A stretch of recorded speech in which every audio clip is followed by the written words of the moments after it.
Lu pernah nggak ketemu orang yang kalau ngobrol harus selalu banding-bandingin? Kalau lu cerita hal bagus, dia pasti langsung cari celah buat bilang, "Ah, itu mah belum apa-apa." Atau malah langsung curi perhatian buat cerita pencapaian dia yang jauh lebih hebat. Bahkan ada yang sampai harus menjelekkan lu biar dia terlihat lebih pintar, lebih kaya, atau lebih sukses di mata orang lain. Nah, perilaku seperti ini ternyata bukan cuma soal sombong biasa saja loh. Ada alasan yang jauh lebih dalam di baliknya. Jadi, apa sih sebenarnya perilaku ini? Banyak orang yang bilang kalau orang yang begini cuma sombong atau kurang ajar. Tapi sebenarnya ini adalah tanda besar dari kurangnya rasa percaya diri yang parah. Lu bakal kaget kan? Orang yang kelihatannya paling bangga justru yang paling takut dianggap rendah. Mereka punya keyakinan nih, kalau orang lain terlihat hebat, berarti aku jadi terlihat jelek. Makanya, satu-satunya cara biar mereka merasa aman adalah dengan menurunkan nilai orang lain di sekitarnya. Sebagai contoh, kalau lu berhasil, mereka cuma bilang keberuntungan. Kalau lu senang, mereka cari celah buat lu nggak bahagia. Kalau lu punya kelebihan, mereka langsung cari kekurangan lu buat dibahas ke orang lain. Dan yang paling menyebalkan nih, mereka sering melakukannya dengan nada bercanda. Jadi, kalau lu tersinggung, lu yang dibilang terlalu sensitif. Dan ini bahaya dan dampaknya buat lu. Bisa lu bayangin, kalau lu sering berteman sama orang begini, lama-lama lu jadi ragu sama diri sendiri.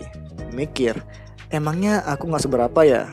Padahal lu cuma lagi dimanipulasi perasaannya. Perilaku ini sering disebut mengangkat diri dengan menginjak kaki orang lain. Dampaknya gak cuma bikin lu sedih, tapi lama-lama bisa bikin semangat lu hilang. Gak berani mencoba hal baru, sampai akhirnya lu sendiri gak percaya sama kemampuan lu. Orang yang begini biasanya nggak akan puas. Sekali mereka sudah menjelekkan lu, besoknya mereka bakal cari orang lain lagi buat dijadikan sasaran. Karena rasa kurang amannya nggak pernah hilang selama mereka masih cari nilai diri dari membandingkan diri sama orang lain. Lalu, kenapa mereka bisa jadi begini? Nah, ternyata perilaku ini terbentuk dari beberapa hal. Yang pertama, selalu dibanding-bandingin waktu kecil. Dulu sering dibandingkan sama saudara atau teman dan cuma dihargai kalau mereka lebih unggul dari orang lain. Yang kedua, sering diabaikan. Dulu jarang dihargai pencapaiannya, jadi sekarang mereka berusaha keras dengan cara apapun biar dilihat orang. Nah, yang ketiga nih, belum belajar menghargai diri sendiri. Mereka belum sadar nih kalau menilai diri itu nggak perlu diambil dari kekurangan orang lain. Lu berharga cuma karena lu adalah diri lu sendiri, nggak perlu harus lebih hebat dari orang lain. Jadi, bagaimana menghadapinya? Nah, orang yang begini bisa ada di mana saja. Teman, sekolah, rekan kerja, bahkan kadang saudara sendiri. Yang paling penting, jangan pernah ambil hati omongan mereka ya. Karena itu bukan soal lu, itu soal kekurangan mereka sendiri.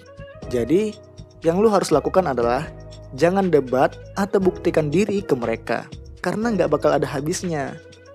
Terus lu harus tetap senyum dan lanjutkan cerita hidup lu. Jangan biar mereka mengatur perasaan lu. Kalau terlalu sering mengganggu, pelan-pelan ngurangi ngobrol dan cari lingkungan yang mau menghargai lu apa adanya. Ingat ya, orang yang benar-benar hebat nggak perlu merendahkan orang lain buat merasa tinggi.